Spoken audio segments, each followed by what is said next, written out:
আসসালামু আলাইকুম রহমতুল্লাহি ওয়া বারাকাতুহু। আসসালামু আলাইকুম ইয়া হালাল কুবুর। এই হচ্ছে আমাদের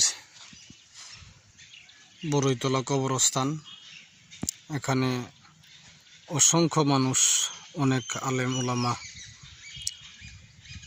সমাহিত অবস্থায় আছেন। তাদের কবরস্থান এখানে রয়েছে। ফিউনিবিল, দুলুরা, গুচ্ছগ্রাম আরও কয়েক গ্রাম মিলে তাদের কবরস্থান এই জায়গায় রয়েছে। আমার দাদা দাদির কবরও এখানে রয়েছে। তো আমি আসলাম এই কবর জিয়ারত করার জন্য। তো আপনারা আসবেন, কবর জিয়ারত করে যাবেন। তো আমি আসলাম আমার দাদা দাদুর কবরস্থানটাকে জিয়ারত করার জন্য।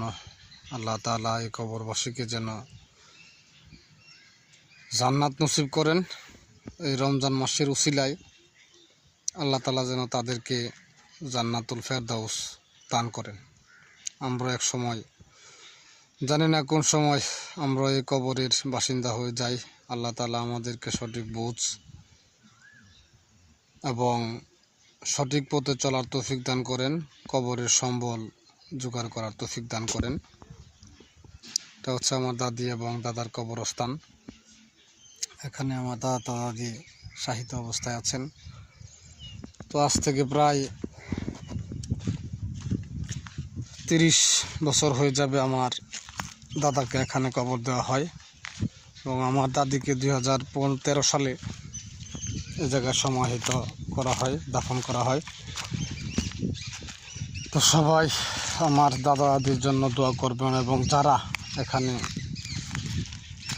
শাহিত অবস্থায় আছেন প্রত্যেকের আত্মার মাগফিরাতের জন্য দোয়া করবেন। আল্লাহ তাআলা যেন তাদেরকে জান্নাত নসিব করেন। আর আমরা বেশি বেশি করে মৃত্যুর কথা স্মরণ করব, কারণ কোরআনে কারিমে আল্লাহ তাআলা বলেছেন প্রত্যেকটা প্রাণী মৃত্যুর স্বাদ গ্রহণ করবে। তো প্রত্যেককে মরতে হবে এবং কবরের মধ্যে যেতে হবে। আউযু বিল্লাহি মিনাশ শাইতানির রাজিম। বিসমিল্লাহির রহমানির রহিম। আলহামদুলিল্লাহি রাব্বিল আলামিন আর রহমানির রহিম মালিকি ইয়াউমিদ্দিন। ইyyaka na'budu ওয়া ইyyaka নাস্তাঈন। সিরাতাল লাযীনা আন'আমতা আলাইহিম গায়রিল মাগদুবি আলাইহিম ওয়ালাদ-দাল্লিন। আমিন। আল্লাহু আহাদ আল্লাহুস সামাদ লাম ইয়ালিদ ওয়া লাম ইউলাদ ওয়া লাম ইয়াকুল লাহু কুফুওয়ান আহাদ। বিসমিল্লাহির রহমানির রহিম। আল্লাহু আহাদ আল্লাহু